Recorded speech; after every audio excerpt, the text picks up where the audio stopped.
Bonjour à toutes et à tous, ça fait bientôt un an que je suis arrivé au Québec et ça fait surtout un an que ma voiture, ou du moins mes voitures, ont été assurées au Québec et j'ai tout de suite changé mon assurance automobile et je vous explique à travers 5 conseils ce qu'il faut savoir pour diminuer votre note d'assurance automobile au Québec. Bienvenue sur Carture.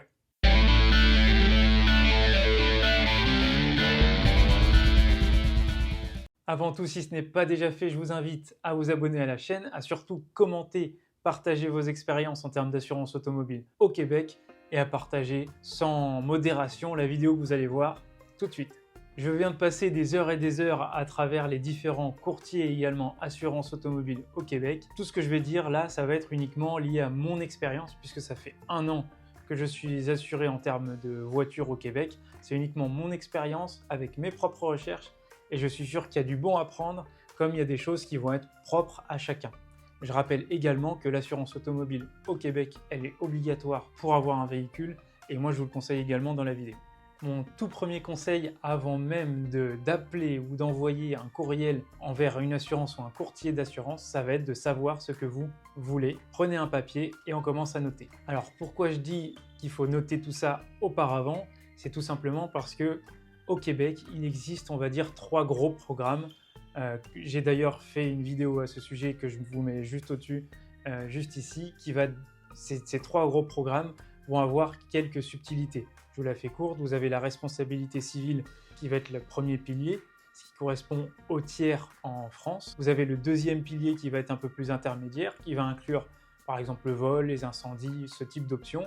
Et vous avez le tout risque qui est, comme son nom l'indique, en tout risque. Pourquoi vous devez absolument tout noter? C'est parce que lorsque vous allez avoir le ou la conseillère au téléphone, moi ça m'est arrivé il y a de ça quelques minutes, si vous ne mentionnez pas ou vous ne spécifiez pas ce que vous souhaitez, il se peut que cette personne, elle l'ajoute ou alors elle enlève exactement, si je mets par exemple le vol ou l'incendie.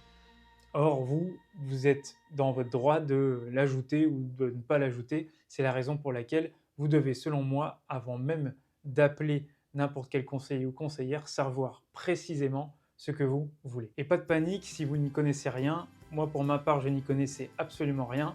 Et lorsque j'ai appelé pour la première fois un conseiller, je lui ai demandé justement de me donner chaque chose, à savoir la responsabilité civile, quelles sont les options, une option à 500 000, 1 million, à 2 millions. Question d'assurance routière, comment est-ce que ça fonctionne? Donc l'assistance routière en cas de dépannage, le vol, les incendies, le vandalisme, bref, toutes ces choses-là, vous allez rapidement les connaître et vous allez rapidement pouvoir les noter pour ne rien oublier. Mon conseil numéro 2, ça va tout simplement être de jouer le jeu. Je m'explique. Quand je dis jouer le jeu, ça veut dire que mettez-vous à la place des assurances et également des professionnels, notamment en termes de sécurité. Donc pour ma part, moi ce que j'utilise c'est un système d'antivol et il faut protéger votre voiture. Peu importe, votre note elle va dépendre d'un tas de paramètres dont notamment le risque, et le risque il est dû à la sécurité de votre véhicule même lorsqu'il est par exemple stationné dans la rue. Donc faites en sorte au préalable, si vous avez la possibilité de le faire, d'envisager plutôt un garage qui va être fermé ou d'avoir un système d'antivol ou d'alarme, ce qui va faire diminuer drastiquement vos mensualités en termes d'assurance automobile.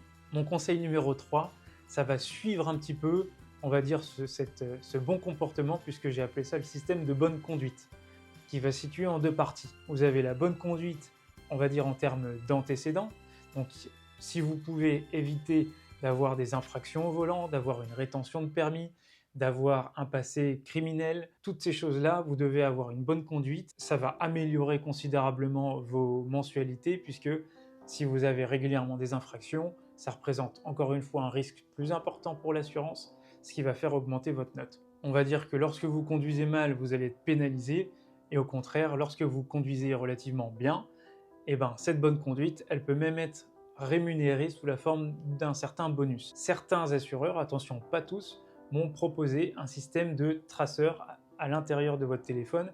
Alors je ne sais pas si c'est à travers une application ou si c'est une autorisation, je ne sais pas vous dire comment ça fonctionne, puisque pour ma part je ne l'ai pas pris.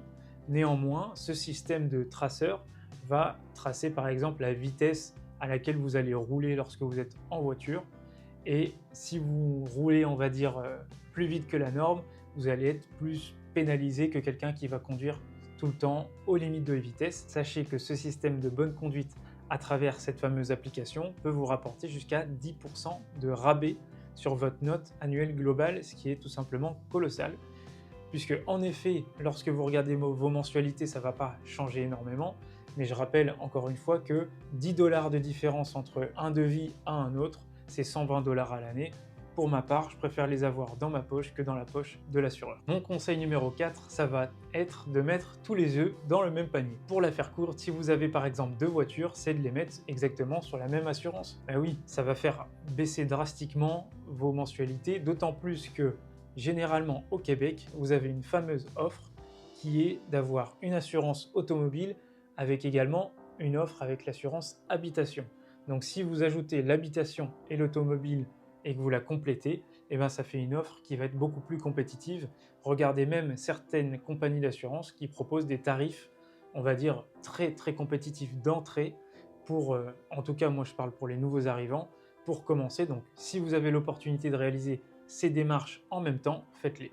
Mon conseil numéro 5, eh ben, tout simplement, c'est très logique, une fois que vous avez toutes ces informations, que vous savez précisément ce que vous voulez, que vous savez comment diminuer vos mensualités, vous n'avez plus qu'à émettre votre soumission d'assurance automobile à soit un courtier, soit une assurance automobile directement, et comparer toutes les soumissions que vous allez pouvoir avoir. Sachez que pour ma part, lorsque je suis arrivé au Québec il y a bientôt 1 an, on a dû me demander 3 mois à l'avance, donc préparer également un montant suffisamment conséquent pour être débité, et qu'en tant que nouvel arrivant, malheureusement, eh ben, on va potentiellement payer un peu plus. C'est ce qui m'est arrivé.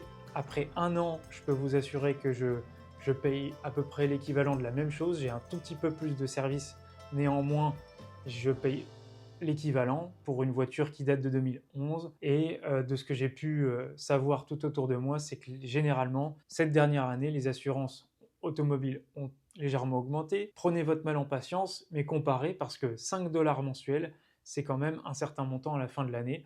Donc je vous encourage à prendre votre mal en patience, parce que c'est quelque chose qui va vous prendre quelques heures de tout noter en ayant exactement les mêmes critères pour chaque assurance, mais néanmoins, ça vaut le coup. Et si ça peut vous permettre d'économiser ne serait-ce que 10 $ par mois, comme je vous l'ai dit auparavant, c'est 120 $ par an, et ça se prend. Et enfin, je vais vous dire et enfin, je vais vous donner un dernier tout petit bonus. J'ai trouvé ça assez rigolo lorsqu'on m'a posé la question plusieurs fois. C'est qu'on m'a posé la question si je disposais d'un diplôme universitaire. Alors même si vous n'avez pas fait de diplôme universitaire de très grande école, on va dire en ayant des années d'études, un simple diplôme universitaire ou fait sur un ordinateur ou je ne sais comment peut vous permettre de faire diminuer votre note. C'est un tout petit bonus. Je pose ça là, vous en faites ce que vous voulez. Je vous remercie d'avoir regardé cette vidéo. Moi, je vous donne rendez-vous la semaine prochaine pour une nouvelle vidéo. À très bientôt. Ciao, ciao!